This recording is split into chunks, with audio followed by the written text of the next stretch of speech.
नमस्कार, सुप्रभात, नमस्कार. कबीर पदावलीच्या या 55व्या भागामध्ये आपणा सर्वांचं स्वागत. गेल्या भागात आपण जशा 2 उलटबासिया बघितल्या, त्याही पेक्षा थोड्या समजायला अवघड, अन्वय लावणं कठीण असलेल्या अशा आणखी 2 उलटबासिया आपण या भागामध्ये बघणार आहोत. गेल्या वेळेस म्हटलं तसं की ते जे कुठले असे अद्वितीय अनुभव आहेत ते संप्रेषित करणं अवघड होतं, म्हणून आडवळणं घेत अशा तऱ्हेच्या अभिव्यक्ती होतात आणि त्या साधनेची आपल्याला पुरेशी जाणच नसते. त्यामुळे आपल्याला व्यवस्थितपणे त्याचा अर्थ समाधान होईल असा उलगडता येत नाही. तर त्याबद्दल मी सर्वात आधी क्षमा मागते. पण कबीरांनी काय म्हटलंय हे सगळ्यांपुढे ठेवायचं आहे, एवढाच मर्यादित हेतू या मालिकेचा आहे. आता आधुनिक विज्ञानाने विश्वामध्ये सूक्ष्म आणि स्थूल, मॅटर आणि एनर्जी यांचा सतत खेळ चालतो आणि मुळात फक्त एनर्जीच सगळी घडामोड, उत्पत्ती, स्थिती, लय वगैरे हे चक्र चालू असतं हे सिद्ध केलंय. एका पेशीतून पूर्ण देह आकारतो किंवा एका बीमधून वटवृक्ष बनतो, हे अद्भुत वाटलं तरी सत्यच आहे. हे आपण अनुभवतो. आजचा पहाड कालांतराने झिजून सपाट होतो, नद्या प्रवाह बदलतात, फळाफुलांच्या नवनवीन प्रजाती निर्माण होतात, तेही आपण अनुभवतो. त्यामुळे विश्वात अशक्य असं काही नाही आणि सतत रूप बदलत असली तरी मुळात एकाच कुठल्या तरी तत्वाचा हा सगळा पसारा आहे, हे विज्ञानही जवळपास मान्यच करते. उन्नत साधकाला गुरुकृपया जे निमिषार्धात उलगडतं ते शोधून सिद्ध करायला विज्ञानाला अनेकानेक वर्ष भौतिक मेहनत करावी लागते. बोसॉन पार्टिकल अद्याप हेच आपल्याला दाखवून देत आहेत. पण गोम हीच आहे की कबीरांसारख्या किंवा गुरुदेव रानड्यांसारख्या एखाद्या उन्नत साधकाला जे व्यक्तिगत प्रज्ञेने उलगडलेलं असतं त्याचं सर्वसामान्यांना पटेल, समजेल असं स्पष्टीकरण करणं त्यांना अशक्यप्राय असतं. त्यामुळे त्यांना जसं रामदास म्हणतात, नव्हे तेची झाले नसे तेची आले, कळू लागले सज्जनाचे ने बोले, इतपतच संप्रेषित करतायत किंवा अतिउक्तीचा आधार घ्यावा लागतो. या 161 आणि 165व्या पदामध्ये याचाच आपल्याला प्रत्यय मिळतो. बघा, पद 160.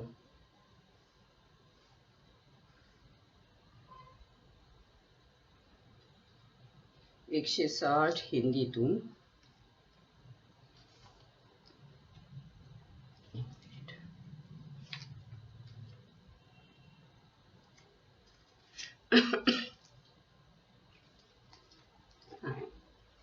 है कोई जगत गुरु ज्ञानी, उलटी वेद बूझे, पानी में अग्नि जरे, अंधरे को सूझे, एकनी दादुर खाए पंच भवंगा, गाह नाहर खायो काटी काटी अंगा, बकरी बिघार खायो, हरनी खायो चीता, कागी लगर फांदिया, बटेरे बाज जीता, मुसे मंजार खायो, सियाली खायो स्वाना, आदि को आदेश करत, कहे कबीर ज्ञाना.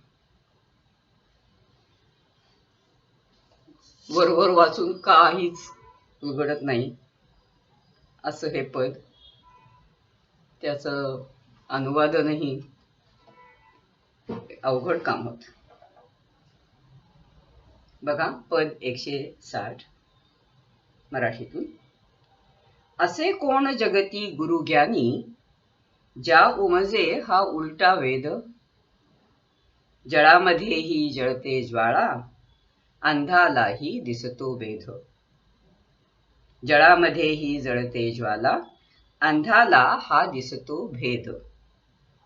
एक बेडकी असली तरीही 5 भुजंगांना ती गिळते.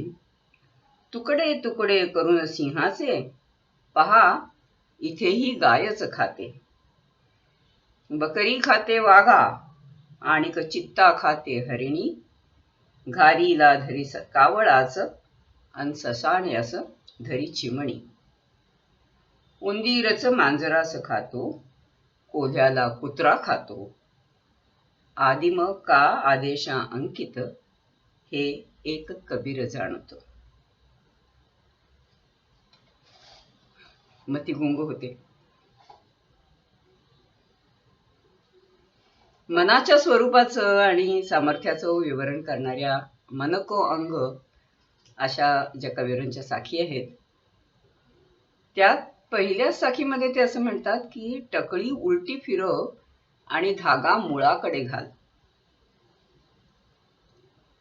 तशी ही पद उलटा वेद पढवीत आहेत. वेदादी विद्या आपल्याला ऐहिक आयुष्य कसं संपन्न करावं हे शिकवतात, पण अद्वैताचा आत्मविचार म्हणजे ऐहिकाचा भ्रम सोडून देऊन आपल्या मूळ रूपाकडे नेणारा विचार आहे. हा कबीरांचा इथे उलटा वेद दिसतोय. मुंगी उडाली आकाशी, तिने गिळले सूर्याशी, अशा सारख्या अभिव्यक्ती किंवा भारुड आपल्याला हेच जाणवून देतात की गहन आध्यात्मिक अनुभव वर्णनातीत असतात. एक साधं व्यवहारातलं उदाहरण द्यायचं झालं तर आपल्याला माहित असतं की संगीतामध्ये तार, मध्य आणि मंद्र असे सूर असतात आणि त्यांची 3 सप्तकं असतात. हे जरी ठाऊक असलं तरी प्रत्यक्षात ते सूर सगळ्यांनाच गळ्यातून काढता येत नाहीत. त्यासाठी वेगळी साधना आणि कौशल्य असावं लागतं. तर अध्यात्म ज्ञानामध्येही असंच असावं. आता इथे तज्ञांनी या पदाचं जे अन्वयन केलंय ते मी मांडते, पण मला ते पुरतं समजलंच आहे असा माझा अजिबात दावा नाही. योग प्रक्रियेतल्या काही अवस्थांची अभिव्यक्ती करण्यासाठी हे पद काही संकेत वापरतं. माणसाच्या देहाचा बहुतांश भाग पाण्याने व्याप्त असला तरीही देहातील ऊर्जा तेजोमय असते. हे चर्मचक्षूंनी दिसत नसलं तरी आंधळ्यालाही अनुभवता येतं असं इथे ते सांगतात. जळामध्येही जळते ज्वाला. नंतर 5 भुजंग म्हणजे ही पंचेंद्रिय आणि ती भोगाचं विष पाजून देहाला गुंगवत असतात, पण योगाची विवेकरूप बेडकी त्या 5 भुजंगांना गिळण्यासाठी समर्थ असते. प्राणरूपी सिंह, पडजीवरूपी गाय आपल्या वशामध्ये आणू शकते. ती जीव उलटी वळवून करण्याची जी खेचरी मुद्रा आहे त्याच्याकडे याचं इंगित दिसतं. कुंभक, रेचक, पूरक अशा त्रिविध श्वसन प्रकारांनी योगी विशिष्ट मुद्रांच्या साहाय्याने प्राणांवरती नियंत्रण आणतात, असा इथे संकेतार्थ असावा. आणखी बरेच असे अर्थ दिले आहेत डॉक्टर मिश्रांनी, की वासना बकरी आहे आणि विषयी जीव हा वाघ आहे. ही बकरी वाघाचाच घास करते, म्हणजे जेवढी वासनाची शुद्धी होईल तसं ते सगळे विषय हा वाघ ती खाऊन टाकू शकते. चित्तरूपी चित्त्याला इच्छारूपी हरणी खाऊन टाकते. चैतन्याचं प्रतीक असलेली घार आपलं शिकारीपण विस्मरून अज्ञानरूप कावळ्याच्या फटकाऱ्यात सापडते. अनेक संकल्परूपी चिमण्या ध्यानरूपी ससाण्याला बेजार करतात, पण मनरूपी उंदराला काळमांजरावर विजय मिळवता येऊ शकतो आणि विवेकरूपी कुत्रा अहंकाररूपी कोल्ह्याला नामोहरम करू शकतो. काय आहे हे सगळं? कठीण आहे, उलगडणं कठीण आहे आणि त्याच्याविषयी काही स्पष्टीकरण मला तरी अद्याप सुचलेलं नाही. शेवटच्या ओळीमध्ये कबीर म्हणतात, आदिम का आदेशा अंकित हे कबीर जाणतो. नाथपंथामध्ये आदेश या शब्दाला एक विशिष्ट अर्थ आहे आणि तो आदि शिवाचा आदेश, म्हणजे त्याच्या आदेशाने सगळं जीवनचक्र हे सुरू झालेलं आहे, अशा तऱ्हेची त्यांची धारणा आहे. तर प्रकृती ही आदेशाच्या अंकित आहे हे कबीराला समजलं आहे, अशा तऱ्हेचं त्यांचं शेवटचं प्रतिपादन आहे.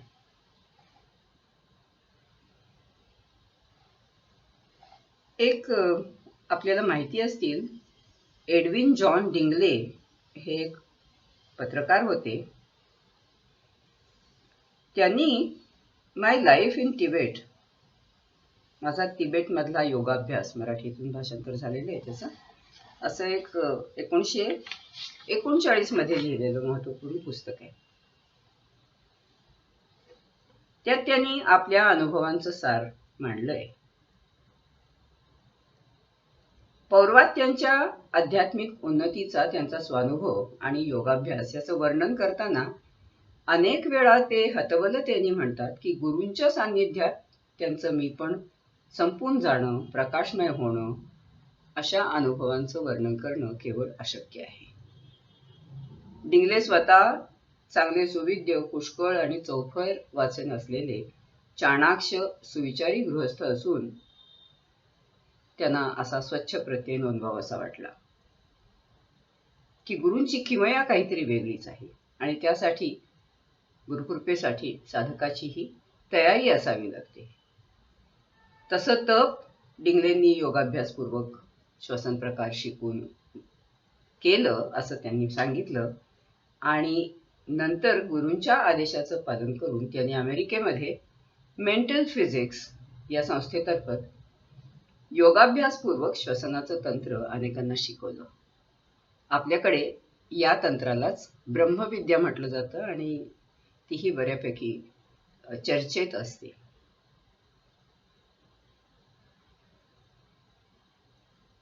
तर हे 161वं पदही असंच कोड्यात पाडणारं आणि पुरेसं त्याचा उलगडा न होणारं असंच पद आहे. हिंदीतून ऐका पद 161. ऐसा अद्भुत मेरे गुरु कथ्या, मैं रहा उभे शे, मूसा हसती सो लड़े, कोई बिरला पेशे. मूसा पैठा बांबी में, लारे सापणी धाई, उलटी मूसे सापणी गिली, यहू अचरज भाई. चिंटी पर्वत उषण्या ले राया चौड़े, मुर्गा मीन की सुलवड़े, झल पाणी दौड़े. सुरही चूसे बछतली, बछा दूध उतारे, ऐसा नवल गुणी भया, सार दूल ही मारे. भील लुक्या बन बीज में, ससा सरी मरियारे, ससा सरी मारे, कहे कबीर ताही गुरु करो, जो ये पद ही विचारे.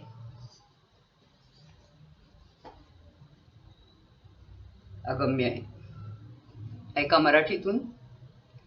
गुरु वदले ऐसे अद्भुत, गुरु वदले ऐसे अद्भुत, मी उभाच पाहे टकमक. लढत असे उंदीर हत्तीशी, विरळाच तयाचा प्रेक्षक. बिळात उंदीर घुसल्यावर, सर्पिण जिभल्या चाटत होती, पण तिलाच गिळले उंदराने, हे अहो नवल हो किती. चूर चूर केला पर्वतही, खोदून खोदून मुंगीने, झुंजे बेडकिशी कोंबडा, अन जळ निर्मियले आगीने. लुचे वासरा गायमाय, बछडाच सोडतो धार, तो गुणवंत असा की देईल सिंहालाही मार. भिल्ल भिवूनी वनांतरी लपे, ससा करी शरसंधान. कबीर म्हणे त्या गुरु करावे, कळे ज्यास हे वचन. ते मगाशी म्हणत होते डिंगलेंचं पुस्तक, त्यामध्ये त्यांनी एक प्रसंग लिहिला आहे की त्यांच्या गुरूंनी त्यांच्या तळहातावर संत्र्याचं झाड निर्मून त्याचं संत्र त्यांना चाखवलं, असा एक प्रसंग नमूद केलेला आहे. तो अनुभव त्यांना देण्यामागे सर्व विश्व पिंडी ते ब्रह्मांडी कसं नांदतं याचा त्यांना बोध व्हावा, असा त्यांच्या गुरूंचा हेतू होता. आपण असं वाचतो की ज्ञानेश्वरांनी योगिक शक्तींनी अग्नी प्रज्वलित करून आपली पाठ तव्यासारखी तापवली आणि मुक्ताबाईंनी त्यावर मांडे केले, किंवा रेड्याकडून त्यांनी वेद वदवले, असाही उल्लेख आपण वाचतो. तर असं आठवलं की कबीर ह्या पदामध्ये काय सांगतायत ते थोडं कमी चमत्कारिक वाटेल असं वाटतं. परमसत्ता ही सर्वज्ञ, सर्वशक्तिमान आणि सार्वकालिक असल्यामुळे तिचं सामर्थ्य कर्तुम अकर्तुम अन्यथा कर्तुम म्हटलं जातं. अशा परमसत्तेला काहीच अशक्य नाही, हा उमज जो करून देईल त्याला गुरु करा, असं इथे कबीर सांगतात. पदातल्या दुसऱ्या ओळीपासून शेवटून दुसऱ्या ओळीपर्यंत एका मागोमाग एक नवलकथा येतात. पंडितांनी त्याचे अन्वय लावून हत्तीसारख्या बलिष्ठ अहंकाराला सद्बुद्धीचा उंदीर नामोहरम करू शकतो, मायारूपी सर्पिणीला तो कसं ग्रस्त करतो, किंवा मुंगीच्या चिकाटीने साधना करणाऱ्याला पहाडी अहंकाराला धराशायी करता येतं, असे बरेच ध्वन्यर्थ शोधले आहेत. पुढची सगळी विधानं ही मायानिर्मित जगाची उलटापालट करणं परमसत्तेला सहज शक्य आहे असं ध्वनित करतात. बोधरूपी कोंबडा वासनारूपी बेडकाचा घास करतो, ज्ञानाचा बछडा माया गाईला पान्हा पाजतो आणि मनरूपी सिंहालाही तो भारी पडतो. पाण्याला आग लागते म्हणजे ज्ञानाग्नीने ऐहिक रस संपुष्टात येऊ शकतात आणि मोह पारध्याचं सावज साधकाचं मन धीटपणाने पारधी भिल्लावरच अचूक नेम धरतं. हे सगळं ज्याला समजेल, ज्याचं इंगित लक्षात जो कोणी करून देईल, त्या व्यक्तीला गुरु म्हणावं, असं कबीर इथे म्हणतायत. मग ती व्यक्ती असून दे किंवा ते तत्व असावं. आज इथेच थांबूया. याच्या पुढचं जे पद आहे 162, त्यावर रजनीशांनी खूप मोठं प्रवचन केलेलं आहे, पण त्याविषयी आपण पुढच्या भागात चर्चा करूया. नमस्कार. आज इथेच थांबूया.